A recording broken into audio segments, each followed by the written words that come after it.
안녕하세요. 제인과의 복수 채널을 청취하고 계신 여러분께 인사드립니다. 올해는 설이 일찍 찾아왔고 추위도 일찍 왔습니다. 이제 겨우 음력 12월 1일인데도 바람이 집지붕을 맴돌며 윙윙 불고 뼛속까지 시립니다. 저는 혜자라고 합니다. 올해 74살이고 큰아들 준호와 며느리 미경, 그리고 김천시에 있는 삼간집에서 함께 살고 있습니다. 함께 산다고는 하지만 사실 저는 뒷주방에만 머물며 매일 밥하고 설거지하고 손주를 돌보고 월급도 없는 가정부나 다름없습니다. 그래도 자식, 손주와 함께 살 수 있으니 참고 견디자고 제 자신을 다독입니다. 매년 설이 다가오면 28일쯤부터 장을 보고 청소를 하고 조상님을 모실 제사상을 준비하느라 분주합니다. 그런데 올해는 미경이가 아무 말도 하지 않더군요. 29일까지 일하고 집에 들어오더니 들어서자마자 큰 소리로 말했습니다. 엄마, 올해는 우리 집 식구 13명이 시골에서 올라와서 3일 동안 설을 보낼 거예요. 우리 음식 푸짐하게 준비해요. 엄마, 저는 고기를 썰던 손이 멈췄습니다. 13명? 3일 동안 다시 물었습니다. 왜 이렇게 많니? 13명이나 미경이는 아무렇지 않게 대답했습니다. 응, 올해는 우리 집이 여행 안 가고 전통설을 보내고 싶어서 여기로 온대. 엄마 너무 걱정 마. 음식은 간단하게 20가지 정도만 준비하면 돼. 저는 믿기지 않아 미경이를 뚫어지게 쳐다봤습니다. 20가지? 그게 간단하게인가? 미경이가 제가 아무 말도 하지 않자 손으로 직접 정성껏 쓴 음식 리스트를 내밀었습니다. 모두 손이 많이 가는 음식들, 족발, 편육, 떡국, 전, 잡채, 샐러드, 구이, 조림, 튀김 등등. 미경이는 또 덧붙였습니다. 엄마, 전통 음식 맛있게 해주세요. 시골에서 온 손님들 입맛이 까다로워요. 저는 이를 악물고 말했습니다. 밖에서 주문하면 안 되니 미경이는 눈을 동그랗게 뜨고 말했습니다. 세상에, 가족끼리 음식을 밖에서 주문하면 안 되죠. 엄마는 집에 계시니까 괜찮잖아요. 저는 너무 바빠서 못하고 시누이 순자는 작년에 30가지나 했대요. 저는 칼을 내려놓고 더 이상 아무 말도 하지 않았습니다. 목이 꽉 막혀 아무 말도 할 수 없었습니다. 더 말하면 괜히 싸움만 될 것 같았습니다. 제 마음속의 은진이 점점 금이 가기 시작했습니다. 설 전날 밤, 저는 낡은 이불 위에 누워 동네에서 들려오는 전자 폭죽 소리를 들으며 마음이 돌덩이처럼 무거웠습니다. 예전에는 설이 다가오면 남편이 시장에서 새 옷을 사다 주고 떡국을 만들라며 부추기고 아이들은 들떠서 엄마를 도와 바나나 잎을 정리하곤 했습니다. 이제는 집에서 그림자처럼 살아갑니다. 아무도 제가 뭘 먹고 싶은지, 뭘 원하는지 묻지 않습니다. 시키는 일만 할 뿐입니다. 천장을 올려다보니 깜빡이는 형광등이 마치 저의 지친 마음처럼 느껴집니다. 조금 뒤 거실에서 미경이 웃으며 가족들과 영상통화를 하고 있었습니다. 우리 시어머니는 나이 들어도 건강하고 정말 부지런하세요. 이번 설에는 엄마가 전부 책임지실 거예요. 전화기 너머에서 모두 웃음소리가 터졌고 어떤 사람은 세상에 그런 시어머니 있으면 얼마나 좋을까 라고 말했습니다. 저는 이불을 머리끝까지 뒤집었었습니다. 가슴이 찢어질 듯 아팠습니다. 저는 누군가의 엄마가 아니라 그냥 가정부일 뿐입니다. 이제야 이용당하는 게 얼마나 아픈지 알게 되었습니다. 설날 아침, 저는 새벽 4시에 일어났습니다. 돼지고기 조림, 죽순국, 편육, 만두, 떡국 등 모든 음식을 데워서 이른 아침부터 상에 차려야 했습니다. 미경이는 아직 일어나지 않았습니다. 7시쯤 오토바이 소리가 들리고 그녀의 가족들이 도착했습니다. 10명이 넘는 사람들이 웃고 떠들며 자기 집처럼 들어왔습니다. 아무도 저에게 인사하지 않았습니다. 저는 씁쓸하게 웃으며 고개를 숙이고 과일 쟁반을 재단에 올렸습니다. 손님 중 한 여자가 저를 보며 옆 사람에게 조용히 말했습니다. 이 집 시어머니는 나이 들어도 참 부지런하네. 옆 사람이 대답했습니다. 아마 며느리가 더 무서운가 봐. 저는 가만히 서 있었습니다. 가슴이 누군가에게 꽉 쥐어진 듯 했습니다. 그 말 때문이 아니라 그 안에 담긴 진실 때문이었습니다. 모두가 배불리 먹고 나서 그릇을 어질러 놓고 떠났습니다.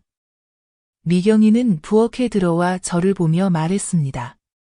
엄마, 우리 빨리 설거지해요. 조금 있으면 다들 카드놀이 할 거예요. 저는 고개를 끄덕였지만 손이 떨렸습니다. 14인분의 그릇을 저 혼자 설거지했습니다. 아무도 도와주지 않았습니다. 오전 10시가 될 때까지 설거지를 했습니다. 손은 쭈글쭈글해지고 물은 차가웠습니다. 설거지를 하던 중 손녀가 소리쳤습니다. 엄마, 할머니가 젓가락을 떨어뜨렸어요. 힘이 없으신가 봐요. 모두가 웃었습니다. 저는 젓가락을 내려놓고 방으로 들어가 조용히 캐리어를 꺼내 옷 몇 벌을 챙겼습니다. 그리고 민재에게 문자를 보냈습니다. 엄마 더는 못 있겠다. 데리러 와줘. 민재가 바로 답장했습니다. 네, 엄마. 바로 갈게요. 저는 거실로 나왔습니다. 모두가 웃고 떠들고 있었습니다. 저는 캐리어를 끌고 지나갔습니다. 미경이가 보고 놀라서 물었습니다. 엄마, 어디 가세요? 저는 짧게 대답했습니다. 민재 집에 간다. 미경이는 비웃으며 말했습니다. 설날에 엄마가 왜 삐지세요? 저는 똑바로 그녀의 눈을 바라보며 말했습니다. 나는 가정부가 아니야. 나는 당신네 집 식모가 아니야. 그리고 돌아섰습니다. 그 순간 저는 더는 참을 수 없다는 걸 알았습니다. 문을 나서며 다리가 떨렸고 손에 든 캐리어 손잡이를 꼭 쥐었습니다. 되돌릴 수 없는 결정을 붙잡은 듯 했습니다. 설날 바람이 얼굴을 세차게 때렸지만 마음속의 추위보다는 훨씬 덜했습니다. 민재가 골목 어귀에서 기다리고 있었습니다. 저를 보자마자 달려와 캐리어를 받아주며 조용히 물었습니다. 엄마, 괜찮아요? 저는 대답하지 않고 고개만 저었습니다. 막내 아들 집으로 가는 길에 아무 말도 하지 않았습니다. 민재도 말없이 조수석을 미리 준비하고 히터를 틀어 저를 따뜻하게 해주었습니다. 집에 도착하니 은지, 며느리가 뛰어나와 문을 열고 저를 보자마자 손을 잡아주었습니다. 엄마, 얼른 들어오세요. 밖에 너무 추워요. 저는 살짝 고개를 끄덕이고 들어갔습니다. 작은 집이지만 정돈되어 있고 따뜻했습니다. 부엌에서 닭죽 냄새가 진하게 풍겼습니다. 손녀가 저를 보자마자 소리쳤습니다.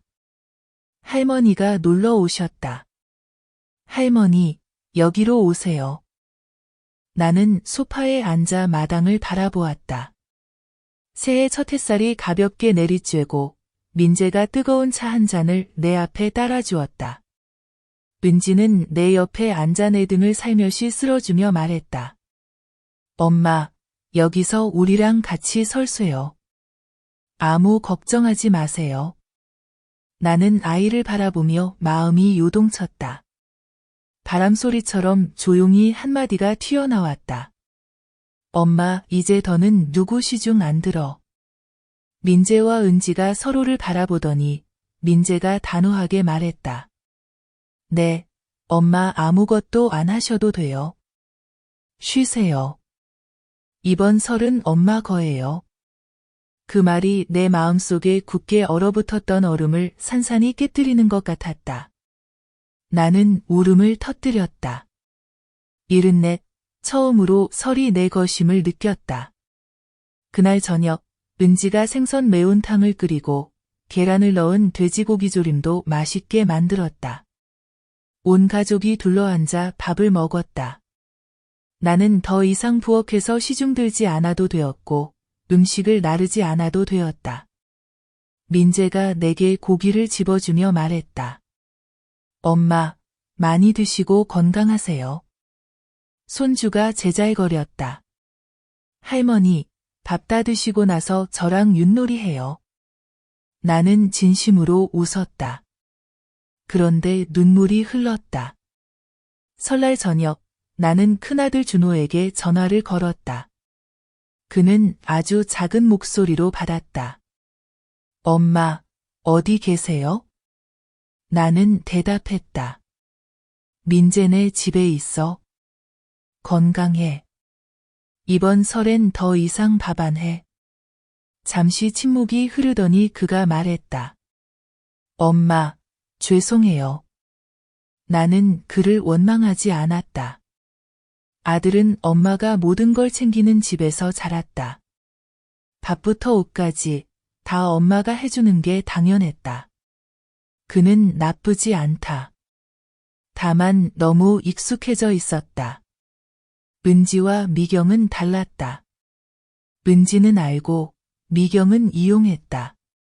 나는 속으로 생각했다. 잘못은 내 아들만이 아니라 너무 참고 샀나 시어머니인 내게도 있다. 설 이튿날 아침 전화가 울렸다. 미경이었다. 나는 잠시 망설이다가 전화를 받았다. 엄마, 돌아오셨어요? 시골에 계신 분들이 엄마 찾으시네요. 그녀의 목소리는 아무 일 없다는 듯 태연했다. 나는 단호하게 대답했다. 나 안 돌아가. 내가 알아서 청소하고 밥해. 싫으면 남들처럼 배달시켜. 그녀가 투덜거리는 소리가 들렸다. 엄마, 이래도 돼요? 이제 사람들한테 우리 집이 웃음거리 되겠어요. 나는 말했다. 웃으면 웃고 나는 더 이상 울지 않아. 나는 전화를 끊었다. 심장이 두근거렸지만 마음이 이상하게 상쾌했다. 그날 저녁 온 가족이 함께 절에 갔다. 나는 파란색 한복을 입고 머리를 단정히 묶고 손주를 안고 있었다. 절에 있는 사람들이 나를 보며 친근하게 웃었다. 한 할머니가 조용히 물었다. 저 아이가 손주예요? 정말 잘생겼네요. 나는 웃으며 고개를 끄덕였다. 나는 부처님 상 앞에 서서 향을 피웠다. 많은 걸 바라지 않았다. 건강과 평안만을 빌었다. 그리고 속삭였다. 저에게 용기를 더 주세요. 다시는 그림자처럼 살지 않게. 설 이튿날 밤, 민재가 TV를 켰다. 노인 권리에 대한 프로그램이 나오고 있었다. MC가 말했다. 노년기에 필요한 건 돈이 아니라 존중입니다. 나는 젓가락을 내려놓고 화면을 바라봤다. 그 말은 마치 내게 직접 하는 것 같았다. 민재가 말했다. 엄마 들으셨어요? TV에서도 이렇게 말하네요. 나는 입술을 깨물고 고개를 끄덕였다. 그날 밤 나는 거실에 혼자 앉아 있었다. 테이블 위에는 은지가 막 타준 생강차가 있었다. 나는 휴대폰을 여러 10여 년 전 남편과 함께 찍은 사진을 찾았다. 그해 설, 남편은 아직 살아 있었고 내 손을 꼭 잡아주었다. 나는 속삭였다.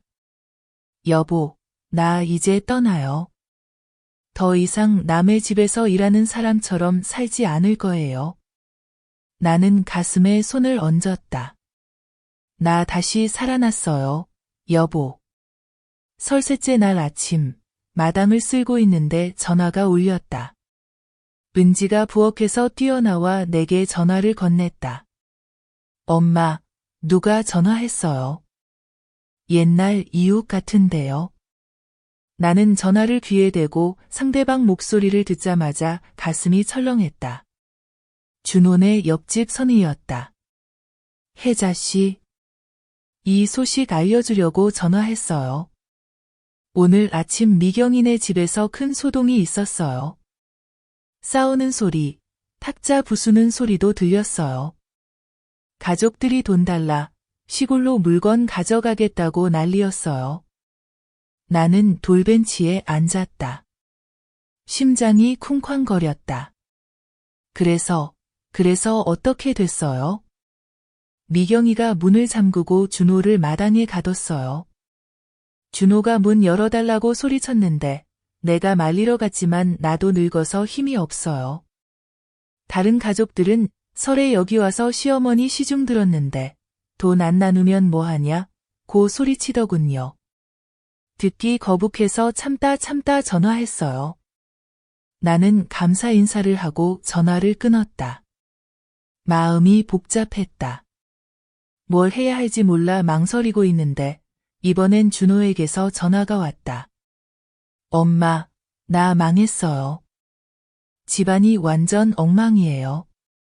처가 식구들이 난리치고 물건 부수고 돈 달라고 하고 가겠다 하고 내가 한마디 하니까 미경이가 문 잠그고 나를 마당에 가뒀어요.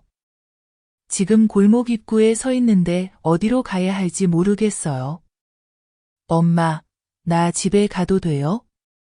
나는 목이 메어 아무 말도 할 수 없었다. 전화기 너머로 40이 넘은 내 아들이 아이처럼 우는 소리가 들렸다. 민재가 내 얼굴이 창백해진 것을 보고 물었다.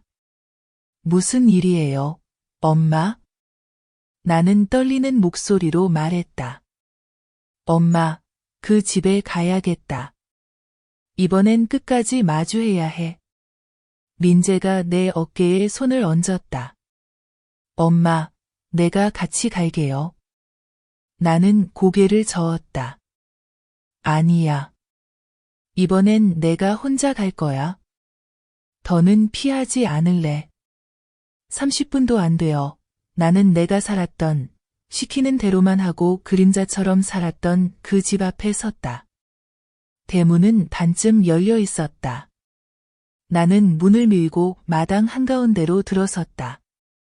미경은 어떤 남자와 돈 문제로 다투고 있었다. 내가 밥하고 시어머니 시중 들었는데 나눠주지도 않아? 우리 시골에선 설에 500만 원씩 받아. 나는 깊이 숨을 들이쉬고 곧장 안으로 들어갔다. 모두가 나를 보자 말이 멈췄다. 미경이 벌떡 일어섰다. 엄마? 왜 오셨어요? 나는 처음으로 고개를 숙이지 않고 그녀의 눈을 똑바로 바라봤다. 나는 내 집에 남은 더러운 것들을 치우러 왔다. 내가 13명이나 불러서 설에 24가지 음식을 시키고 설거지도 혼자 시키고 이제는 나를 치매 걸린 노인네처럼 욕까지 하게 했지? 남자가 미경을 흘겨보며 말했다. 뭐라고? 저분이 내 시어머니야? 세상에, 나는 가정부인 줄 알았네. 나는 비웃으며 말했다. 맞아, 나는 내 시어머니야. 이 집 고치라고 3억 원을 준 사람이기도 해. 준호는 운동장 구석에 서서 눈이 빨갛게 충혈되어 있었다. 그가 말을 하려 하자 나는 손을 들어 막았다. 조용히 해. 엄마가 아직 말 안 끝났어. 나는 휴대폰을 꺼내 은행 앱을 열고 화면을 모두에게 보여줬다. 그날 내가 논을 팔아서 3억 원을 내 이름으로 이체했어. 그 돈을 준 건 너희가 따뜻하게 설을 보낼 수 있게 하려고였지. 그런데 지금 너희는 부수고, 욕하고, 나누려고만 해? 이게 뭐야? 미경은 입을 딱 벌렸고, 준호는 마치 얼어붙은 듯 했다. 나는 아들에게 몸을 돌렸다. 너는 엄마가 돌아온 게 밥이나 더 해주려고 그런 줄 알아? 아니야. 엄마가 돌아온 건 이제부터 이 집에서 더 이상 하녀가 아니라고 말하려고 온 거야. 나는 미경네 가족들을 바라봤다. 그리고 너희들도 나를 가사도우미로 생각한다면 당장 나가. 아니면 나한테서 빼앗아간 존중을 돌려줘. 아무도 감히 말하지 못했다. 나는 준호의 손을 잡았다. 너는 엄마랑 가자. 여기서 더는 못 살겠으면 엄마가 데리고 나갈게. 남자가 엄마한테 그렇게 하는 아내를 두고도 가만히 있으면 그게 무슨 남자냐? 준호는 나를 따라 터벅터벅 대문 밖으로 나왔다. 등 뒤에서 미경이 소리쳤다. 가. 다시는 오지 마. 나는 돌아서서 그 얼굴을 똑바로 바라봤다. 나 다시는 안 돌아올 거야. 이번엔 나는 그 집을 나올 때 여행 가방조차 챙기지 않았다. 옷도 물건도 다 두고 나왔다. 왜냐하면 내가 되찾은 것은 그 무엇보다 소중했으니까. 자존심. 설날 셋째 날 점심, 햇빛이 쨍쨍 내리쬐는 날이었다. 나와 준호는 민재 차 뒷좌석에 앉아 아무 말도 하지 않았다. 준호는 고개를 푹 숙이고 가끔씩 눈가를 급히 닦았다. 나는 창밖을 바라보며 마음이 돌처럼 무거웠다. 막내딸 집에 도착하니 은지가 밥상을 차리다가 우리를 보고는 급히 뛰어나왔다. 준호를 보고 깜짝 놀랐다. 오빠 준호? 나는 고개를 끄덕이며 설명을 대신했다. 은지는 더 묻지 않고 의자를 끌고 밥을 퍼주었다. 설셋째 날 점심엔 한 사람이 더 있었지만 분위기는 그 어느 때보다 가벼웠다. 식사 후 준호는 조용히 은지를 도와 그릇을 치웠다. 그는 자기 집에서 한 번도 그런 적이 없었다. 나는 말없이 바라보며 마음속으로 살짝 고개를 끄덕였다. 오후엔 온 가족이 마당에 나가 놀았다. 손녀가 뛰어다니며 삼촌 준호 손을 잡고 제잘제잘 이야기를 했다. 아이는 어른들 사정을 몰랐지만 나는 분명히 볼 수 있었다. 무언가가 치유되고 있다는 것을. 그날 밤 아이들이 잠든 후 나는 준호를 불러 마당에 앉았다. 설셋째 날 밤바람은 시원했고 다른 거울처럼 밝았다.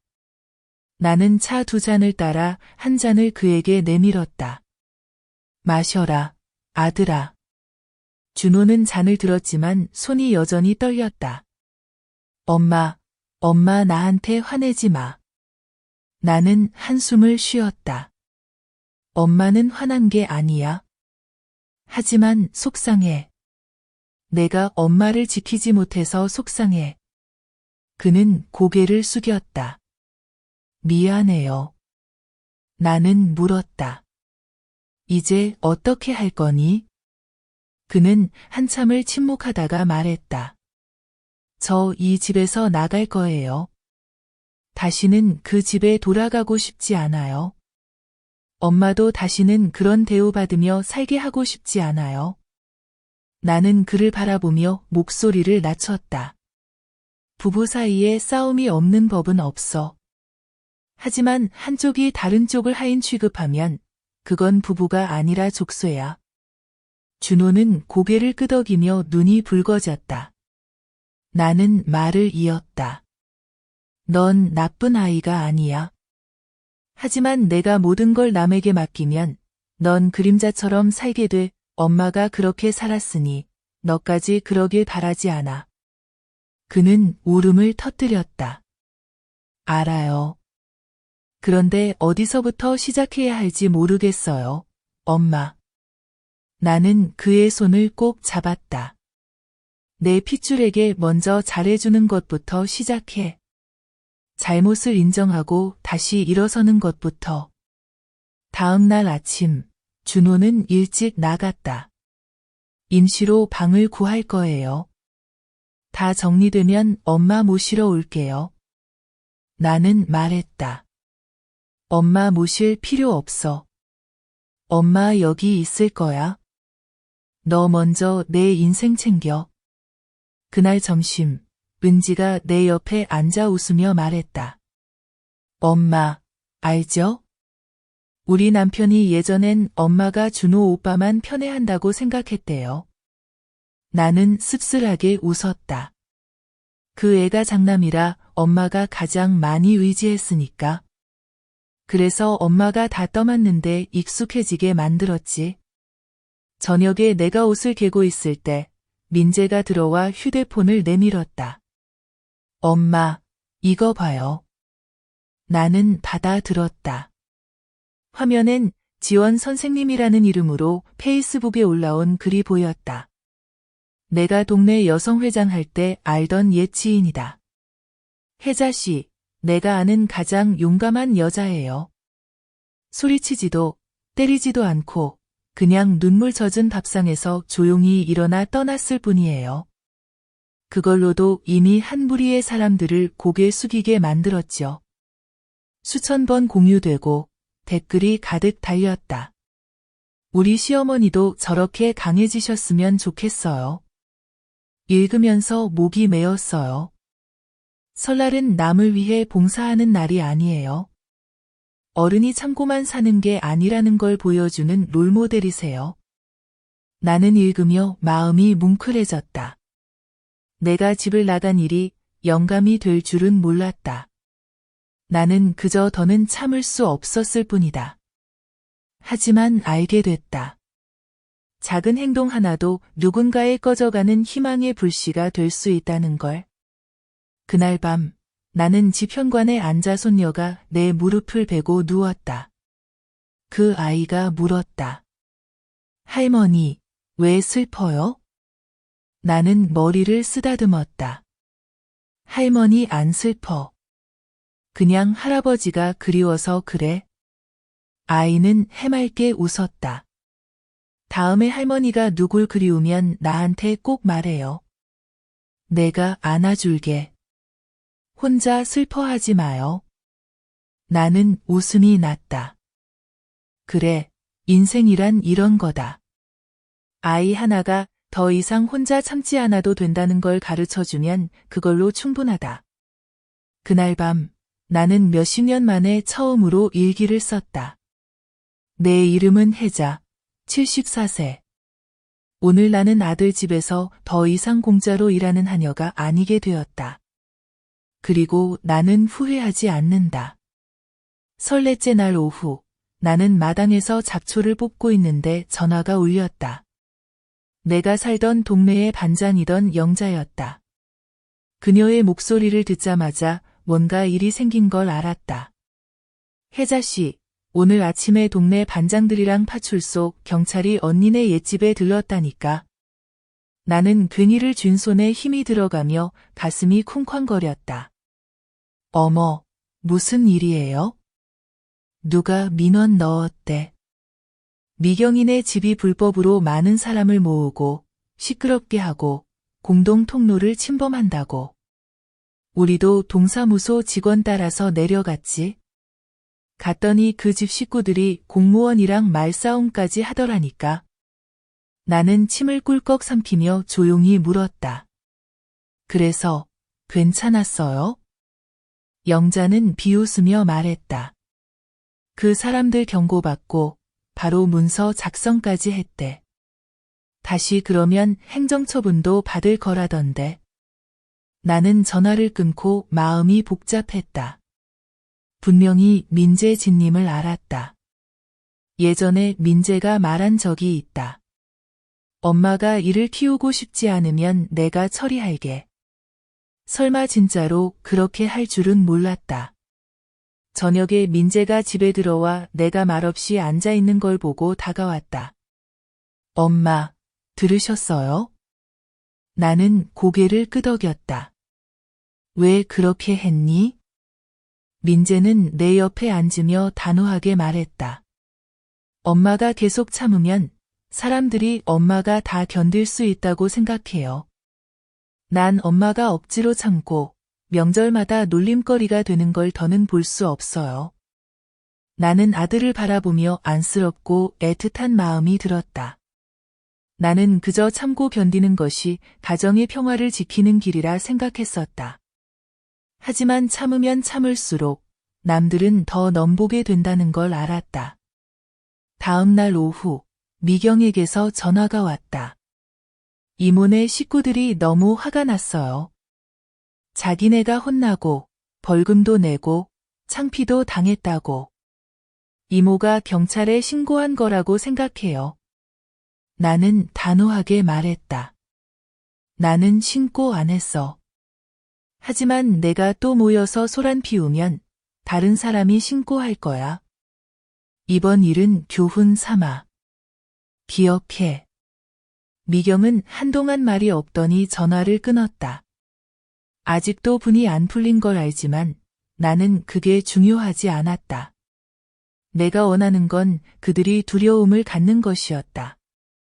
며칠 후 준호가 작은 여행 가방을 들고 다시 집에 왔다. 민재 방에서 조카와 함께 임시로 지냈다. 처음엔 불편했지만 은지가 말했다. 괜찮아요, 엄마. 준호 오빠는 조용히 생각할 시간이 필요해요. 어느 날 오후 준호가 나를 뒷마당으로 불렀다. 엄마, 부탁이 하나 있어요. 나는 올려다보았다. 무슨 일이니? 준호는 종이뭉치를 꺼냈다. 별거 신청서였다. 처음부터 다시 시작할 거예요. 엄마를 짐처럼 여기는 사람과는 더는 살 수 없어요. 나는 울컥하며 고개를 끄덕였다. 내가 결정했다면 엄마는 응원할게. 하지만 조용히 이혼해. 더 이상 싸우지 말고. 준호는 입술을 깨물며 고개를 끄덕였다. 그날 밤 나는 찻잔 앞에 앉아 작은 쪽지에 글을 썼다. 인생에서 평생 곁을 지킬 사람은 선택할 수 있지만 널 낳아준 사람은 다시 고를 수 없어. 누군가 내게 엄마와 아내 중 하나를 고르라면 널 좋은 사람으로 만들어주는 쪽을 택해. 나는 그 쪽지를 준호에게 직접 주지 않았다. 그저 책상 위에 올려두었다. 준호가 준비가 되면 읽을 수 있도록. 사흘 뒤 누군가 우리 집 문을 두드렸다. 은지가 문을 열고 와서 속삭였다. 엄마, 낯선 사람이 엄마를 찾아왔어요. 나는 현관으로 나갔다. 한 남자가 구겨진 셔츠에 배낭을 들고 서 있었다. 그는 나를 바라보며 눈을 내리깔았다. 혹시 혜자 씨 맞으시죠? 나는 고개를 끄덕였다. 네, 무슨 일이시죠? 그는 셔츠 주머니에서 복사된 서류와 낡은 사진 한 장을 꺼냈다. 저는 상우입니다. 미경의 전 남편이죠. 나는 멍하니 섰다. 상우는 고개를 숙였다. 사과드리러 왔어요. 저도 그 사람에게 피해를 입었었죠. 이모님처럼요. 나는 그를 집으로 들였다. 우리는 찻상에 마주 앉았다. 노란 저녁 햇살이 비쳤다. 상우가 말했다. 미경은 제 아내였어요. 대학생 때 저를 만났고 학비와 생활비 모두 제가 댔어요. 결혼 후부터 변하기 시작했죠. 아무 일도 안 하고 제 어머니만 부려먹었어요. 결정적이었던 건 어느 설날 집을 나가면서 집에 있던 돈과 금을 모두 가져가고 어린 딸만 저에게 맡기고 떠났어요. 나는 이야기를 들으며 온몸이 떨렸다. 상우는 이혼 서류를 보여주었다.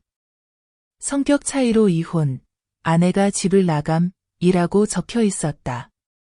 나는 속삭였다. 어쩐지 가끔 고향 얘기만 나오면 그 사람이 피하려 하더라니. 상우가 말을 이었다. 토지 이전 서류에 적힌 이름 덕분에 이모님을 찾을 수 있었어요. 이모님이 잘못한 게 아니라는 걸 꼭 알려드리고 싶었어요. 그 사람은 자기에게 이익이 안 되는 사람에겐 누구에게나 그렇게 대했어요. 나는 조용히 앉아 있었다. 한편으론 마음이 놓였고 또 한편으론 충격이었다. 나는 그런 사람과 거의 10년을 함께 살았던 것이다. 나는 차를 따르며 말했다. 고맙습니다. 덕분에 제가 그 집을 나온 게 옳았다는 걸 확신하게 됐어요. 상우는 일어나 고개를 숙여 인사하고 떠났다. 나는 그를 바라보며 마음속에 매듭 하나가 풀리는 듯 했다. 그날 밤 나는 오래된 노트에 간단히 적었다. 오늘 나는 알았다. 때로 용서는 약함이 아니라 자유의 첫걸음임을. 정월 초닷새 아침, 나는 일찍 일어났다. 가슴 한구석이 두근거렸다. 오늘이 특별한 날인 것만 같았다. 생일도 명절도 아닌데 오늘은 내가 더는 도망치지 않기로 결심한 날이었다. 연한 갈색 실크 옷, 내가 가진 가장 좋은 옷을 곱게 접어 가방에 넣었다. 아무에게도 말하지 않고 민재에게만 문자했다. 엄마, 준호네 집에 좀 다녀올게. 금방 올 거야. 민재가 곧바로 답장했다. 엄마, 어디 가면 내가 데려다 줄게. 나는 답했다. 엄마 혼자 가고 싶어. 30분쯤 뒤 나는 준호네 집 대문 앞에 섰다. 녹슨 철문은 그대로였지만 이번엔 두렵지 않았다. 나는 초인종을 눌렀다. 아무도 나오지 않았다. 한 번 더 세게 눌렀다. 몇 분 뒤 미경이 문을 열었다. 놀란 표정이 순식간에 냉랭하게 바뀌었다. 엄마, 여기 왜 오셨어요?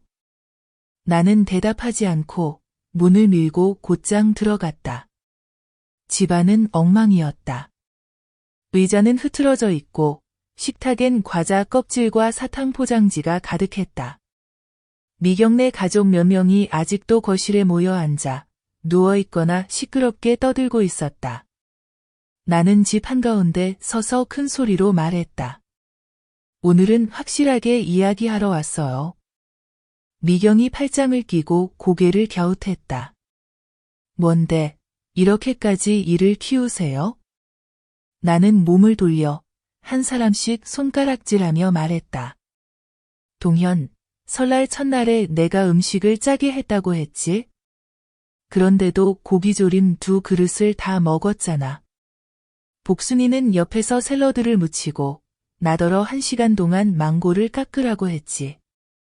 경희는 내가 모든 그릇을 다 씻게 했으면서 한 번도 도와주지 않았어. 모두 조용해졌다. 나는 계속 말했다. 그리고 너, 미경. 13명을 초대하면서 미리 말도 안 하고 나더러 24가지 요리를 하라고 했지. 내가 동의했는지 묻지도 않았으면서. 너는 나를 엄마라고 부르지만 나를 집안일 하는 사람처럼 부려먹었어. 넌 효심도 없고 인간적인 정마저도 부족해. 근처에 앉아있던 한 남자가 말했다.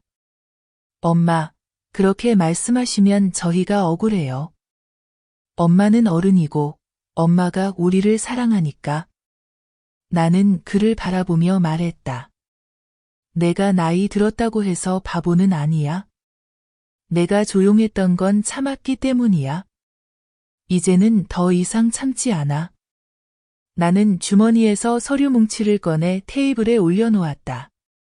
땅 판돈 송금 내역, 집 짓는 자재 영수증, 전부 내 이름으로 되어 있다. 나는 이 집을 고치라고 3억 원을 줬어. 아무도 강요하지 않았고 누구도 나를 하인처럼 살게 할 권리는 없어. 그 돈은 굴욕을 사기 위한 게 아니었어. 준호가 방에서 나와 조용히 나를 바라봤다. 나는 그에게 말했다. 너는 엄마 앞에 무릎 꿇고 사과해. 엄마가 받아줄게.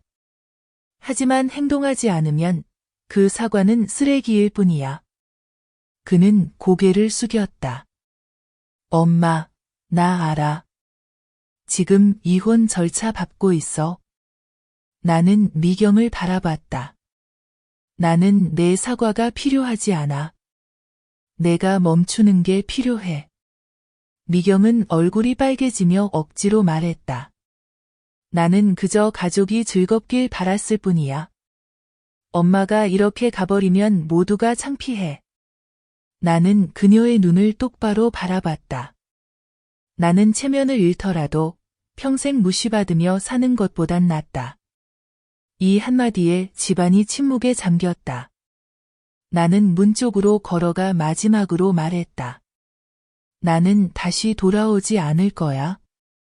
이 집은 더 이상 내 집이 아니야. 나는 당당하게 떠날 거야. 준호가 나를 따라 골목까지 나왔다. 그는 조용히 말했다. 엄마, 오늘 엄마가 다 말씀하셔서 내 마음이 한결 가벼워졌어. 앞으로 내 인생은 내가 책임질게. 나는 고개를 끄덕였다. 너는 할 수 있어. 하지만 기억해. 남이 내게 올바르게 사는 법을 가르치게 두지 마. 내 마음이 가르쳐야 해. 집으로 가는 길, 나는 천천히 한 걸음씩 걸었다. 나는 울지 않았다. 나는 평온했다. 수십 년 동안 나는 말도 못하고 살아왔다. 오늘 나는 마침내 용기를 냈다. 집에 도착하니 손자가 달려나왔다. 할머니, 어디 가셨어요? 나는 손자를 안아 이마에 입을 맞추었다. 할머니는 할머니의 목소리를 찾으러 갔단다. 손자가 눈을 깜빡이며 물었다. 목소리가 뭐예요, 할머니? 나는 웃었다. 사람이 그림자가 되지 않게 해주는 거란다. 그날 밤, 은지가 나에게 따뜻한 우유 한 잔을 타주었다. 민재가 옆에 앉아 말했다. 엄마, 오늘 엄마가 달라 보였어요. 마치 바람 앞에 서 있어도 쓰러지지 않는 할머니 같았어요. 나는 웃었다. 엄마는 너무 오래 서 있었단다. 이제 걸어야 할 때야. 나는 이상한 꿈을 꾸며 잠이 들었다. 넓은 마당 한가운데에 앉아 있었고 내 또래의 노인들이 둘러앉아 모두 웃고 있었다. 그중 한 사람이 말했다. 이제 말씀하셨군요. 이제 우리 차례예요. 나는 잠에서 깼다. 설날 6째 날, 마당의 바람이 살랑살랑 불었다. 내 마음속에도 또 다른 바람이, 평화롭고 자유로운 바람이 불기 시작했다. 아침, 나는 손자에게 줄 두유를 짜고 있는데 전화가 울렸다.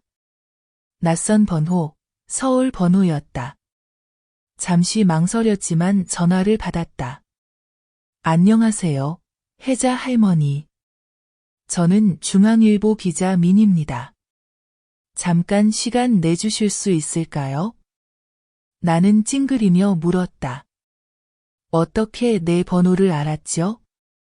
여성의 목소리가 부드럽게 들렸다. 저희가 지원 선생님의 페이스북 글을 보고 지인을 통해 어렵게 번호를 알게 됐어요. 할머니의 이야기가 정말 감동적이어서 인터뷰를 해도 괜찮으신지 여쭤보고 싶었어요. 나는 망설였다. 바로 대답하지 않았다. 민이 다시 말했다. 그냥 살아오신 대로 말씀해 주시면 돼요. 멋진 말 필요 없고 진실만 말씀해 주시면 돼요. 나는 한참을 조용히 앉아 있다가 동의했다. 오늘 오후에 오세요. 하지만 시끄럽게는 하지 마세요. 그날 오후 2명의 기자가 왔다. 한 명은 카메라, 한 명은 녹음기를 들고 있었다. 둘 다 아주 젊고 예에 바르고 공손했다. 나는 집으로 들이고 차를 따르며 의자에 앉았다. 민이 녹음기를 켜고 자장가처럼 부드러운 목소리로 물었다. 처음부터 이야기해 주실 수 있나요? 왜 설날 첫날에 집을 떠나기로 결심하셨나요? 나는 그녀의 눈을 똑바로 바라보며 이야기를 시작했다. 설날 전 며칠, 24가지 음식 목록. 주름진 손으로 수백 개의 그릇을 씻는 동안 다른 사람들은 카드놀이를 하며 웃고 떠들던 일. 손자가 나를 바라보던 눈빛. 사랑인 줄 알았지만 부모에게서 배운 대로 시어머니를 대하는 법을 따라한 빈 눈빛. 내가 젓가락을 떨어뜨렸을 때 터진 웃음소리. 그리고 내가 캐리어를 들고 나갈 때 막내 아들이 문을 두드리던 소리까지. 미는 조용히 고개만 끄덕였고 한 번도 내 말을 끊지 않았다. 나는 이렇게 마무리했다. 나는 내가 화났다는 걸 보여주려고 떠난 게 아니야. 더는 참을 수 없다는 걸 알리려고 떠난 거야. 나는 늙었지만 투명이는 아니야. 촬영장은 고요했다. 잠시 후 카메라맨이 말했다. 이렇게 노년에 대해 명확하게 말하는 분은 처음 봐요. 민이 웃으며 말했다. 할머니, 많은 분들이 이 이야기를 꼭 들어야 해요. 나는 입술을 굳게 다물었다. 나는 유명인이 아니야. 나는 그저 13명에게 밥을 해주면서 아무도 할머니, 힘드시지 않으세요? 라고 묻지 않았던 할머니일 뿐이야. 이틀 후 인터뷰가 실렸다. 민이 약속한 대로 선정적이지도 왜곡하지도 않았다. 제목은 단지 나는 아들의 집에서 가사 도우미가 아니다. 기사는 순식간에 퍼졌다. 수천 건이 공유. 어떤 이는 썼다. 읽으면서 울었다. 내 엄마가 떠오른다. 다른 이는 댓글을 남겼다. 설날은 가족이 모이는 날이지 엄마를 무료 주방장 만드는 날이 아니다. 나는 댓글 하나하나를 읽었다. 가슴이 아렸지만 그건 슬퍼서가 아니었다. 나는 더 이상 혼자가 아니라는 걸 느꼈기 때문이다. 그날 점심, 나는 시장에 갔다. 채소, 생선 파는 아주머니들이 나를 보고 소리쳤다. 혜자 할머니, 신문에 나왔네요. 제가 쑥스럽게 웃었다. 별거 아니에요, 여러분. 저는 그냥 사실대로 말했을 뿐이에요. 마을 사당 옆에서 향을 파는 한 아저씨가 내 어깨를 두드렸다. 많은 노인들이 참고 살아왔는데 당신 덕분에 자기 목소리를 낼 수 있다는 걸 알게 됐어요. 그 말을 듣고 나는 말없이 멈춰 섰다. 저녁 무렵 채소를 다듬고 있는데 민재가 내 귀에 속삭였다. 엄마, 있잖아요. 시내에 있는 어느 대학교에서 엄마를 초대해서 사회학과 학생들에게 이야기 좀 해달라고 했어요. 나는 눈을 크게 떴다. 뭐라고? 내가? 민재가 고개를 끄덕였다. 엄마 이야기가 진짜 인생 같고 진실하대요. 이론 같은 건 필요 없고 엄마가 살아온 그대로만 들려주면 된대요. 나는 웃으며 고개를 저었다. 세상에, 나이 들어서도 또 강의까지 해야 해? 민재가 손뼉을 쳤다. 엄마가 누군 줄 알아? 엄마는 인터넷에서 화제의 인물이에요. 그날 저녁, 나는 작은 등잔 옆에 앉아 있었다. 나는 수첩을 열고 한 줄을 썼다. 내가 40년을 침묵했을지 몰라도 은지는 단 한 번 제대로 목소리를 냈을 뿐인데 그 한 번이면 평생 후회하지 않아도 된다. 나는 수첩을 덮었다. 손주가 달려와 내 손에 사탕을 쥐어주며 말했다. 할머니, 이제 집안일 하지 마세요. 내가 할게요. 나는 아이를 안고 조용히 웃었다. 그래, 내가 해. 할머니는 그냥 앉아서 쉴게. 정월 초여드레의 바람이 처마 밑을 스쳐갔다. 이번에는 은진이, 나는 더 이상 춥지 않았다. 정월 초 아침, 마당을 쓸고 있는데 대문 앞에서 차 소리가 났다. 택시 한 대가 멈췄고 문이 열리더니 한 여자가 내렸다. 미경이의 친어머니였다. 나는 그녀를 금방 알아보았다. 몇 년 전 결혼식장에서 금을 전해주고 바로 갔던 그 여인. 이번에는 어두운 옷을 입고 굳은 얼굴에 작은 청가방을 안고 있었다. 나는 빗자루를 든 채 일어나 그녀를 바라보았다. 여기 왜 오셨어요? 그녀가 다가오며 조용한 목소리로 그러나 눈빛은 곧게 나를 꿰뚫었다. 이야기 좀 하려고 왔어요. 제 딸 이야기, 당신과 제 딸 이야기요. 나는 손짓으로 집 안으로 들어오라고 했다. 그녀는 소파에 앉았고 등은 나무처럼 굳어 있었다. 나는 차 한 잔을 따라 그녀 앞에 놓았다. 말씀하세요. 그녀는 숨을 들이쉬더니 갑자기 고개를 숙였다. 죄송합니다. 나는 멍해졌다. 그런 사람에게서 그런 말을 듣게 될 줄은 몰랐다. 제 딸이 당신을 힘들게 해서 죄송합니다. 저는 제대로 가르치지 못했습니다. 전에도 남편을 힘들게 했고, 이제 당신 집까지. 정말 부끄럽습니다. 나는 목소리를 낮췄다. 알면서도 제 아들과 결혼하게 내버려 뒀나요? 그녀가 고개를 들고 눈이 붉어졌다. 저한테 숨겼어요. 그냥 만나는 거라길래 두 번째 결혼일 줄은 몰랐어요. 알았을 땐 이미 다 끝난 뒤였죠. 당신 아들과 결혼하면 달라질 줄 알았는데 그게 아니었네요. 나는 잠시 침묵하다 물었다.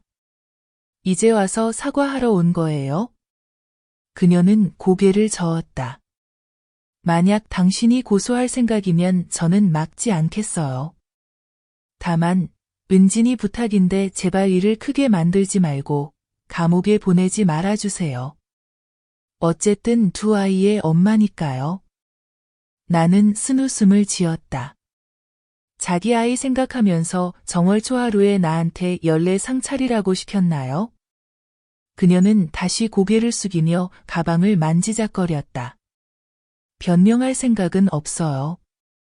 다만 당신이 좀 놓아주길 바랄 뿐이에요. 이미 다 잃었잖아요. 남편도, 체면도, 명예도. 더 뭘 원하시나요? 나는 한참 그녀를 바라보다가 한마디씩 말했다. 나는 아무것도 원하지 않아요. 감옥에 보내고 싶지도 않아요. 다만 당신과 그 애가 알아줬으면 해요. 노인은 이용당하는 존재가 아니라는 걸 나는 살아있고 내게도 명예가 있어요. 이제 돌아가세요. 그녀는 깊이 머리를 숙이고 조용히 집을 나섰다. 나는 배웅하지 않았다. 그날 저녁 나는 민재와 은지에게 모든 이야기를 들려주었다. 둘 다 말없이 앉아 있었다. 민재가 말했다. 엄마, 진짜 용서할 거예요? 나는 고개를 끄덕였다. 이제 누가 끌려가서 처벌받는 걸 보고 싶지 않아. 그들이 스스로 부끄러움을 알면 돼. 밤, 나는 마루에 나와 달빛 아래 앉았다. 그녀의 말이 떠올랐다. 당신이 이긴 거예요. 아니, 나는 이긴 것이 아니다. 나는 단지 아무도 빼앗을 수 없는 한 가지, 자존심을 되찾았을 뿐이다. 다음 날 아침, 준호가 돌아왔다. 작은 노트 한 권을 내게 내밀었다. 엄마, 이거 봐요.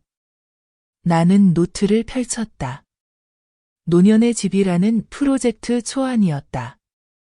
준호가 구상 중인 작은 모델, 자식들에게 버림받은 어르신들이 함께 지내며 서로 돕고 외롭지 않게 살 수 있는 곳.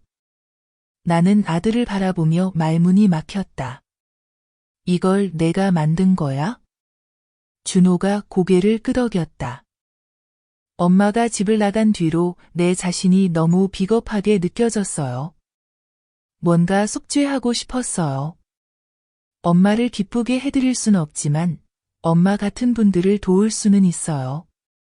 나는 그의 손을 꼭 잡으며 목이 메었다. 나는 너를 낳은 걸 한 번도 후회한 적 없어. 다만 엄마를 너무 오래 참게 한 걸 내가 후회하지 않길 바랄 뿐이야. 준호는 고개를 숙이고 눈물을 뚝뚝 흘렸다. 그날 밤, 온 가족이 둘러앉아 밥을 먹었다. 소박한 식사, 신김치찌개, 생선조림, 데친 모닝글로리. 하지만 누구도 누구를 시키지 않고, 누구도 누구를 꾸짖지 않고, 누구도 봉사해야 할 의무로 여기지 않았다. 나는 식탁을 둘러보며 이상하게 마음이 따뜻했다. 설이 끝나지 않았지만 내게는 이미 내 나름의 봄이 찾아온 걸 알았다. 식사 후 나는 TV를 켰다. 친절의 해라는 광고가 나왔다. 나는 화면을 바라보며 속삭였다. 올해는 먼저 나 자신에게 친절하기로 해. 설이 지나고 일주일쯤 되었을 때 나는 낯선 번호로 전화를 받았다. 원래 낯선 번호는 잘 받지 않지만 이번엔 왠지 느낌이 있어 전화를 받았다. 여보세요. 혹시 혜자 씨 맞으신가요? 저는 동사무소 직원인데 신고가 들어온 협박 사건과 관련해 오셔서 얘기 좀 나누고 싶습니다. 내 심장이 두근거렸다. 나는 다시 물었다. 협박이요? 무슨 일이죠? 공무원이 대답했다. 위협받은 사람은 당신입니다. 누군가가 고발장을 보냈고 보안 카메라 증거도 첨부되어 있습니다. 당신이 설날 이틀째 길에서 낯선 사람에게 위협당한 사실이 확인되었습니다. 나는 얼어붙었다. 며칠 동안 바빠서 거의 그 일을 잊고 있었다. 나는 동사무소에 가서 카메라 영상을 다시 봤다. 바로 민재가 추출하라고 했던 그 장면이었다. 헬멧을 쓰고 마스크를 낀 낯선 남자가 이상한 번호의 오토바이를 타고 내가 골목에 들어가 채소를 사려던 순간 다가왔다. 그 남자는 휴대폰을 꺼내 통화하는 척하다가 이렇게 말했다. 당신 일이나 신경 쓰세요. 남의 일에 끼어들지 마세요. 그때는 우연이라 생각했지만 지금 다시 보니 소름이 돋았다. 동사무소 직원이 말했다. 이 사람은 이미 체포되었습니다. 50만 원을 받고 당신을 위협하러 온 것이라고 진술했습니다. 다만 부상은 입히지 않았습니다. 그리고 고용인의 이름은 트렌티 미경입니다. 나는 멍해졌다. 놀랍지는 않았다. 다만 아팠다. 공무원이 물었다. 고소하시겠습니까? 나는 거의 1분 동안 침묵했다. 그리고 물었다. 내가 고소하지 않으면 어떻게 처리됩니까? 공무원이 대답했다. 행정처분과 경고조서를 작성할 수 있습니다. 하지만 고소하신다면 사건은 구청경찰서로 넘어갑니다. 나는 잠시 더 생각하다가 말했다. 고소하지 않겠습니다. 하지만 그녀를 한 번만 만나고 싶습니다. 마지막으로 공무원은 만남을 주선해주겠다고 동의했다. 이틀 후 나는 동사무소로 초대받았다. 미경은 이미 와서 고개를 숙이고 창백한 얼굴로 앉아 있었다. 처음으로 그녀가 화장도 하지 않고 좋은 옷도 입지 않은 모습을 봤다.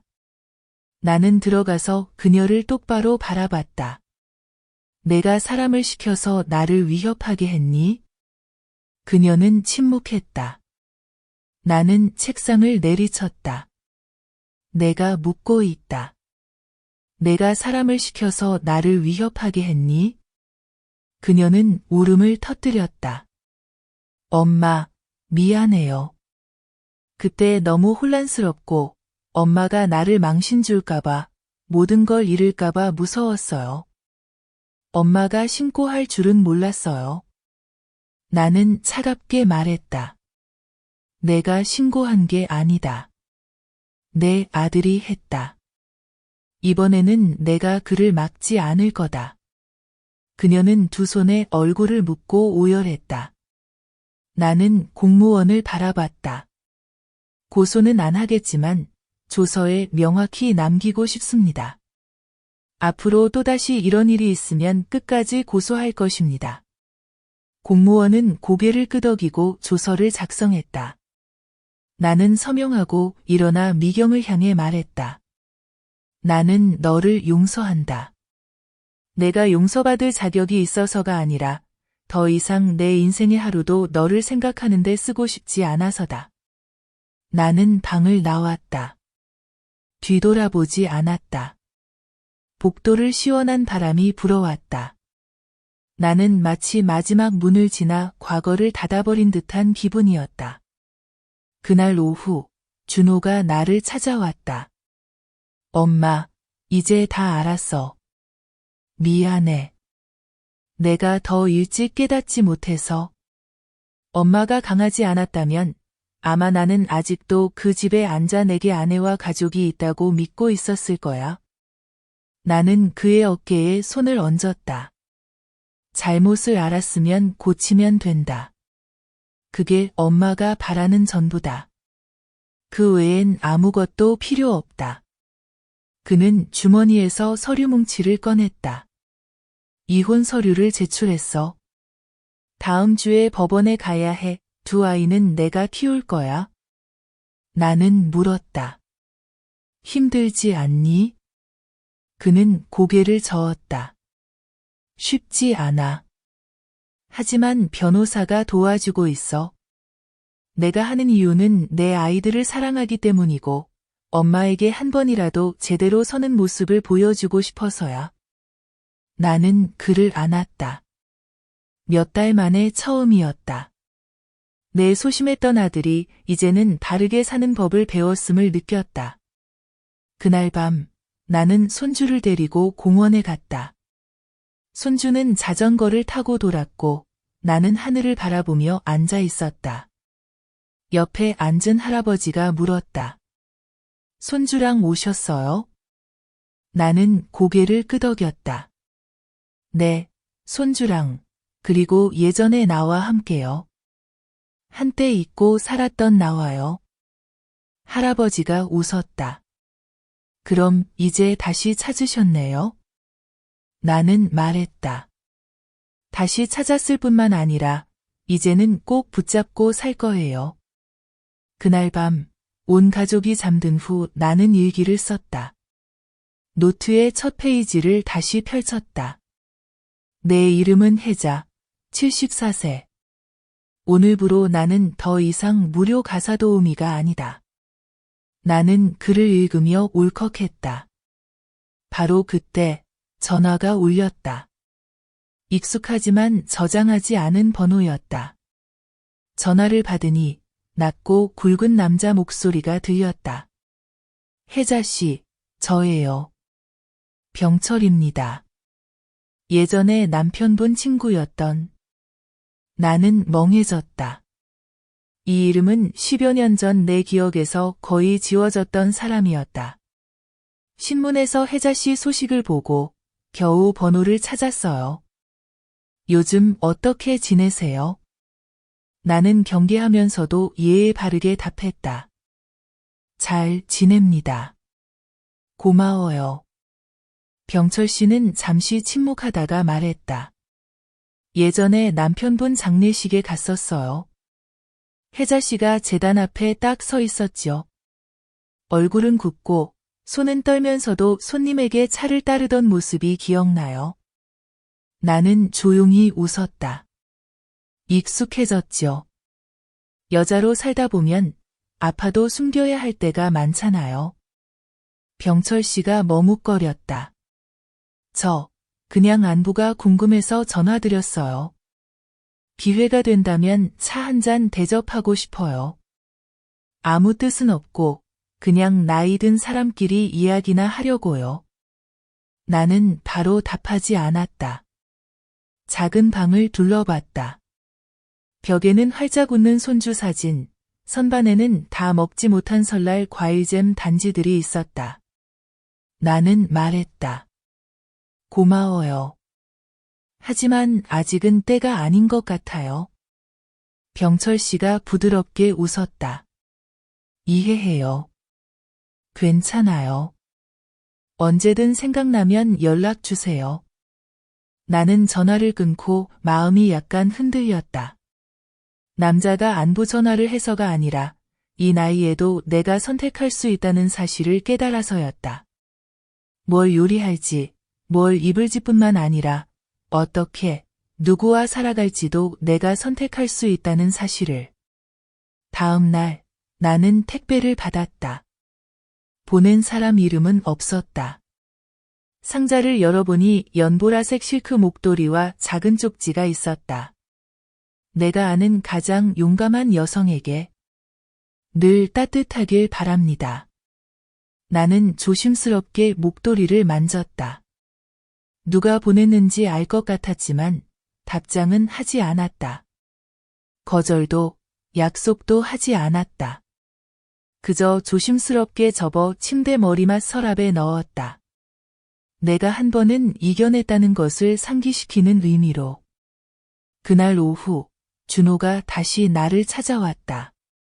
그가 말했다. 엄마, 나 직업을 바꾸고 싶어. 사무직을 그만두고 노인복지센터에서 일할 거야. 지금 노년의 집 프로젝트와 협력하는 곳이야. 나는 놀랐다. 정말 그만두는 거니? 월급이 너무 적어. 그가 고개를 끄덕였다. 난 돈이 많이 필요하지 않아. 내가 올바르게 살고 있다고 느끼고 싶어. 나는 아들을 바라보며 고개를 끄덕였다. 그게 내가 원해서 선택한 거라면 엄마는 막지 않을게. 다음 날, 온 가족이 함께 절에 갔다. 나는 향을 피우며 많은 것을 바라지 않았다. 그저 내가 가진 것들이 사라지지 않기를 바랐다. 마음의 평온, 존중, 그리고 진심으로 웃을 수 있는 능력. 집으로 돌아오는 길에 나는 길가에서 과일을 파는 할머니 한 분을 보았다. 얼굴이 수척하고 허리가 굽어 있었다. 나는 멈춰서 망고 2kg를 샀다.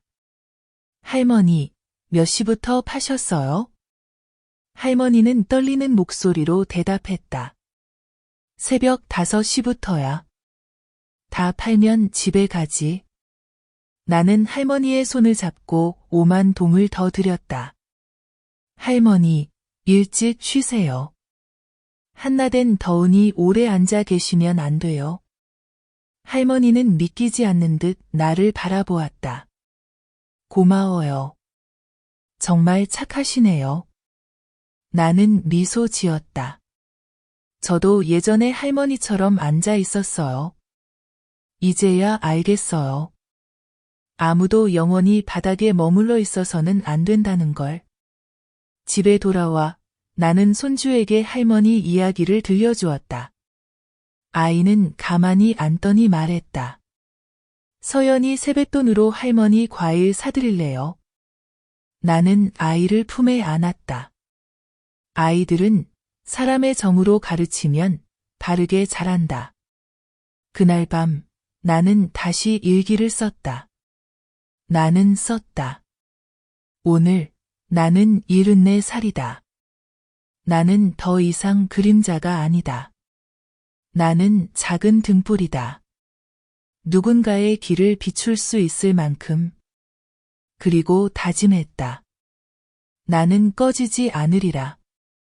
열흘 아침, 준호가 나를 어디론가 데려갔다. 아주 특별한 곳이에요, 엄마. 가보면 알아요. 나는 더 묻지 않았다. 짙은 청색 벨벳 한복을 입고 머리를 단정히 빗고 남편이 선물했던 낡은 나무 비녀를 꽂았다. 무슨 일이 일어날지 모르는 하루를 위해 최대한 단정하고 싶었다. 차는 조용한 골목 깊숙이 자리한 작은 단층집 앞에 멈췄다. 입구에는 작은 간판이 걸려 있었다. 공동의 집, 익힌 사람들을 위하여. 나는 들어섰다. 가슴 속에 이상한 감정이 일었다. 따뜻하면서도 아린 감정. 마당에는 몇몇 노인들이 식물을 물 주거나 책을 읽거나 바둑을 두고 있었다. 그들은 나를 바라보며 온화하게 웃었다. 아무도 내 나이나 자식이 몇 명인지, 왜 여기 왔는지 묻지 않았다. 그저 말했다. 집에 오신 걸 환영합니다. 준호가 나를 데리고 집안을 둘러보았다. 집은 작은 방들로 나뉘어 있었고 각 방은 2명이 살기에 충분했다. 각 구석에는 식물과 가족 사진, 벽에 걸린 그림이 있었다. 내가 상상하던 냉랭한 양로원이 아니었다. 엄마, 어때요? 준호가 물었다. 나는 둘러보았다. 은지야, 이게 진짜 집 같구나. 준호가 입술을 깨물었다. 저도 이런 곳을 더 짓고 싶어요. 후원자도 생겼어요. 엄마, 대표 얼굴이 되어주실래요? 나는 눈을 동그랗게 떴다. 대표 얼굴? 그가 고개를 끄덕였다. 이야기꾼이요. 다른 어르신들이 떠날 수 있고, 다시 시작할 수 있고, 남은 삶을 평온하게 살 수 있다는 걸 보여주는 사람이요. 나는 돌벤치에 앉아 오랜 친구처럼 웃고 떠드는 노인들을 바라보았다. 나는 말했다. 엄마는 내가 이런 생각을 어떻게 했는지 모르겠다. 은지야, 만약 엄마가 누군가가 엄마처럼 살지 않도록 도울 수 있다면 엄마는 할 거야. 다음 날, 나는 공동체 프로젝트에 참여한 사람들의 모임에 초대받았다. 소박하게 마련된 무대 위에서 나는 내 이야기를 수백 명의 시선 앞에서 들려주었다. 나는 웅변하지 않았다. 그저 말했다. 나는 내내 엄마, 할머니, 아내라고만 생각했다. 하지만 아무도 내가 쉴 권리가 있는 한 인간이라고 생각하지 않았다. 내가 집을 떠나고 나서야 그들은 내 빈자리를 알아차렸다. 강당은 조용했다. 이내 박수가 터져 나왔다. TV 프로그램에서처럼 요란하지 않은 진심에서 우러난 박수였다. 맨 앞줄에 앉은 한 할머니가 일어나 말했다. 고마워요. 오늘에서야 내가 아들 집을 떠난 게 잘못이 아니었음을 알았어요. 강연이 끝난 뒤 많은 이들이 내게 악수를 청하고 사진을 찍자고 하고 공동의 집 주소를 물었다. 나는 누구도 거절하지 않고 미소 지었다. 집에 돌아오니 은지가 생강차를 타주었다. 엄마, 피곤하지 않아요? 나는 고개를 저었다. 아니, 엄마는 마치 다시 살아난 것 같아. 그날 저녁, 특별한 사람이 나를 찾아왔다. 상우, 미경의 전 남편이었다. 이번엔 사과하러 온 게 아니었다. 감사 인사를 하러 온 것이었다. 딸을 다시 데려왔어요. 이젠 저와 어머니와 함께 살아요. 선생님 이야기가 저에게 용기를 줘서 아내에게 괴롭힘 당했던 어머니를 포기하지 않을 수 있었어요. 나는 그의 손을 잡았다. 많은 남자들이 하지 못하는 일을 하셨네요. 상우가 쓸쓸히 웃었다. 너무 많은 세월이 걸렸어요. 이제야 알겠어요. 착한 남자는 돈을 얼마나 버느냐가 아니라 어머니와 아내 사이에서 누구도 버리지 않는다는 데 있다는 걸. 나는 물었다. 지금은 어떻게 살고 계세요? 그가 웃었다. 준호는 평온해요. 매일 딸을 학교에 데려다주고 어머니를 돌봐요. 넉넉하진 않지만 아무도 울지 않아요. 나는 고개를 끄덕였다. 그럼 된 거죠. 밤, 나는 마루에 앉아 있었다. 민재가 나무 상자를 들고 나왔다. 엄마, 열어보세요. 나는 열었다. 안에는 작은 배지가 있었다. 준호남 평온을 일깨운 사람, 이라는 문구가 새겨져 있었다. 나는 웃으며 눈물이 날 뻔했다. 세상에, 엄마가 이렇게 늙었는데도 배지까지 받다니. 민재가 나를 안아주며 조용히 말했다. 모든 노인이 다 그렇게 되는 건 아니에요, 엄마. 오직 일어설 용기가 있는 사람만이 그래요. 그날 밤 나는 일기장에 적었다. 오늘 나는 더 이상 버림받은 여자가 아니다. 나는 보이는 여자다. 이름이 불리는 여자다. 그리고 나는 아직 해야 할 일이 많다는 걸 안다. 무대에 올라 내 이야기를 나눈 지 일주일 후 나는 도 방송국에서 초대장을 받았다. 그들은 내가 진짜 사람, 진짜 이야기 프로그램에 출연하길 원했다. 처음엔 많이 망설였다. 유튜브의 기자가 핸드폰으로 찍은 흐릿한 영상 말고는 나는 한 번도 전문 카메라 앞에 선 적이 없었다.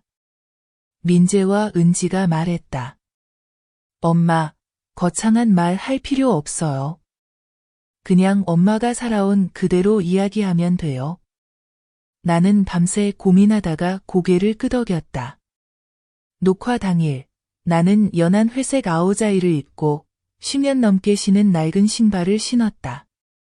스튜디오에 들어서자마자 스태프들이 달려와 머리를 만지고 화장을 해주고 마이크를 달아주었다. 젊은 진행자가 부드러운 목소리로 말했다. 혜자 어머님, 그냥 편하게 손주들이랑 이야기한다 생각하시면 돼요.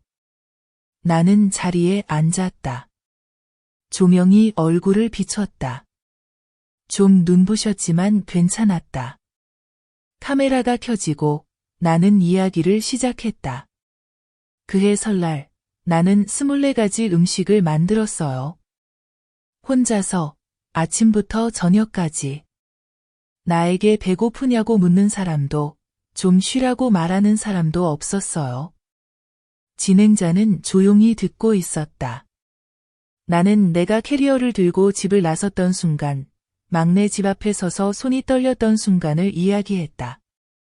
미경이 사람을 시켜 나를 협박했던 일도, 그리고 내가 용서했던 일도 말했다. 나는 이렇게 끝맺었다. 나는 화가 나서 집을 떠난 게 아니에요. 나는 알았어요. 떠나지 않으면 나는 더 이상 내가 아닐 거라는 걸. 조명이 꺼지자 진행자가 나를 안아주었다. 어머님, 이번 주 방송은 아마 시청률 신기록을 세울 거예요. 나는 미소 지었다. 내 이야기를 듣고 한 명의 노인이라도 자기 모습을 본다면 그걸로 충분해요.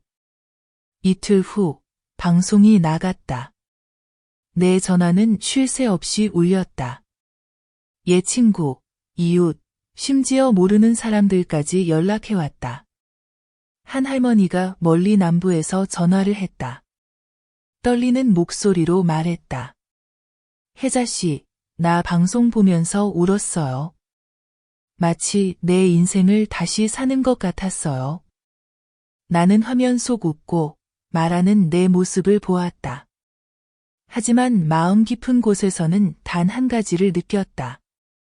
내 생애 처음으로 나는 도청당할까 두렵지 않았고, 오해받을까 두렵지 않았고, 평가받을까 두렵지 않았다. 나는 나일 수 있었다.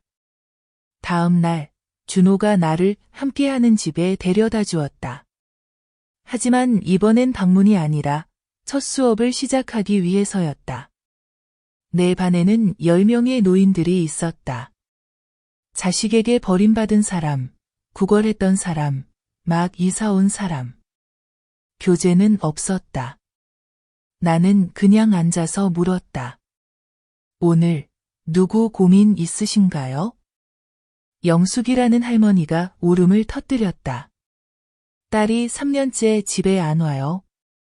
설날만 되면 저는 밤 12시까지 문 앞에 앉아 딸 그림자라도 볼까 기다려요. 근데 오질 않아요. 나는 할머니의 손을 잡았다.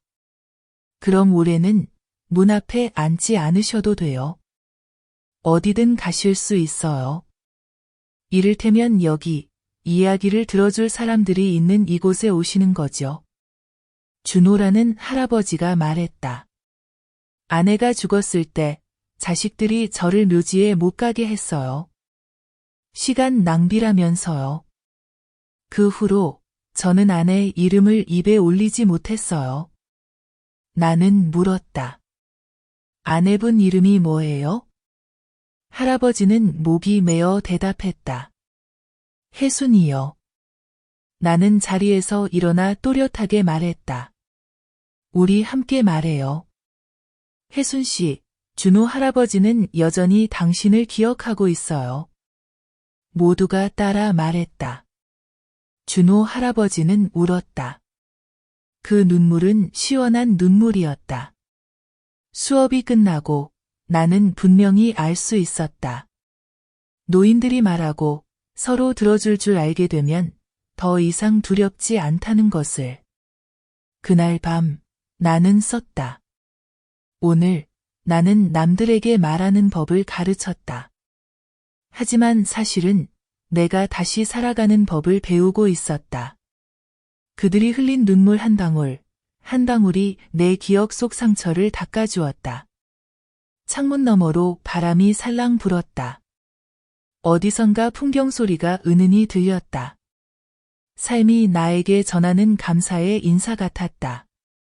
다음 날 아침, 나는 특별한 사람에게서 온 문자로 눈을 떴다. 병철 씨였다. 오늘 시간 괜찮으시면 예전에 남편분이랑 자주 가시던 그 카페에서 커피 한 잔 하실래요? 나는 그 문자를 몇 번이나 읽었다. 가슴이 두근거렸지만 이유는 알 수 없었다. 잠시 망설이다가 답장했다. 10시에 갈게요. 정확히 10시에 나는 도착했다. 카페는 오래된 길가에 조용히 자리 잡고 있었다. 진한 커피 향이 퍼지고 나뭇잎 사이로 햇살이 회색 대리석 테이블 위에 비쳤다. 병철 씨는 이미 와 있었다. 하얀 셔츠에 손에는 책을 들고 있었다. 나를 보자 자리에서 일어나 의자를 빼주었다. 안녕하세요. 예전처럼 시간 딱 맞추시네요. 나는 웃었다. 이젠 나이도 들었고 시간보다 소중한 게 없잖아요. 우리는 따뜻한 연유 커피 2잔을 시켰다. 각자 잔을 들고 향을 맡았지만 아무도 먼저 마시지 않았다. 마치 소중한 침묵의 순간을 음미하는 것 같았다. 병철 씨가 물었다. 가끔 후회되진 않으세요? 오랜 세월 자기 뜻대로 살지 못했던 게. 나는 고개를 저었다. 아니요. 나는 오히려 내게 선택할 권리가 없다고 믿었던 그때를 후회해요. 그가 고개를 끄덕였다. 저도 그래요. 아내가 세상을 떠난 후 저는 조용히 지냈어요.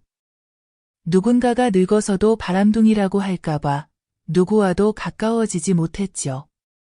나는 웃었다. 사람들은 항상 할 말이 있죠. 하지만 자기 인생을 용기 있게 사는 사람은 얼마나 될까요? 우리는 1시간 넘게 앉아 있었다. 많이 말하지 않았지만 단 한순간도 어색하지 않았다. 폭풍을 다 지나온 두 노인이 이제는 조용히 쉴 한 곳만 필요하다는 듯이. 집에 가기 전 병철 씨가 조심스럽게 말했다. 혹시 괜찮으시면 가끔 시장이나 절, 산책 같이 가도 될까요? 나는 바로 대답하지 않았다. 그저 미소를 지었다. 어둠을 벗어나 이제 마음을 열 준비가 된 사람의 미소였다. 그날 오후 나는 집에 돌아와 은지에게 이야기했다. 은지는 진지하게 듣더니 물었다. 엄마, 다시 연애하실 생각 있으세요? 나는 며느리를 바라보았다. 한때 남이었던 사람이 이제는 딸이 되었다. 그리고 대답했다. 엄마는 기대어 살아갈 누군가가 필요한 게 아니야. 엄마는 그저 엄마를 짐으로 여기지 않는 사람만 있으면 돼. 은지가 고개를 끄덕이며 눈물을 글썽였다. 그거면 충분해요, 엄마. 밤에 나는 컴퓨터를 켰다. 준호가 프로젝트를 할 때 만들어준 메일함에 100통이 넘는 이메일이 와 있었다. 이야기하는 노인. 그중 한 통의 메일이 나를 멍하게 만들었다. 혜자 할머니, 저는 38살인 리엔입니다. 제 어머니는 올해 70이시고 저는 한때 할머니를 가사도우미처럼 여겼어요. 오늘 할머니 말씀을 듣고 제 어머니가 떠올랐어요. 이번 설에 저는 어머니를 위해 설거지를 했어요. 어머니가 우셨어요. 저는 어머니를 안아드렸어요. 저에게 바르게 사는 법을 가르쳐 주셔서 감사합니다. 나는 손이 떨리고 눈물이 흐른 채로 읽었다. 짧게 답장했다. 당신은 많은 사람들이 감히 하지 못하는 일을 했어요. 변화했으니까요. 당신 어머니는 이미 행복하실 거예요. 그리고 이 할머니도 마찬가지랍니다. 그날 밤, 준호가 큰 액자를 들고 왔다. 그 안에는 내가 함께 사는 집에서 교실 앞에 서서 나는 아직 가치가 있다라고 적힌 팻말을 높이 들고 있는 사진이 있었다. 나는 웃으며 농담했다. 엄마가 포즈 잡는 걸 알았으면 진작에 모델이 되었을 텐데. 준호가 나를 꽉 안아주었다. 저는 엄마가 자랑스러워요. 나는 속삭였다. 엄마도 포기하지 않은 자신이 자랑스럽단다. 밤이 깊어지자 나는 스탠드 불빛 아래 앉아 그날의 마지막 일기를 썼다. 한 번도 꿈꿔본 적 없는 일이 있다. 예를 들어 매일 아침 안부를 묻는 나이든 친구가 생기는 것. 혹은 인터넷에서 낯선 이가 나를 영감을 주는 할머니라고 부르는 것. 알고 보니 내가 스스로를 위해 일어설 때 온 세상이 멈춰서 내 이야기를 들어준다. 다음 날 아침, 나는 몇 주 전부터 초대장을 보냈던 대학교 세미나에 참석하러 갔다. 그들은 사회복지학과 학생들과 이야기를 나누길 원했다. 나는 유명해지고 싶어서가 아니라 젊은이들이 노인을 더 일찍 이해한다면 많은 사람들이 사는 차가운 집에서도 눈물이 줄어들 것이라고 믿었기 때문이다. 민재가 나를 데려다 주었고 은지가 뒷좌석에서 내 어깨를 꼭 안았다. 도착하니 강의실은 학생들로 가득 차 있었다. 누군가는 영상을 찍고 누군가는 사진을 찍었지만 내가 가장 신경 쓴 것은 모두의 눈빛이었다. 모두가 반짝이며 나를 기다리고 있었다. 나는 무대 중앙에 서서 마이크를 들었다. 대본도 종이도 없었다. 항상 그랬듯이 이야기를 시작했다. 저는 혜자, 74세입니다.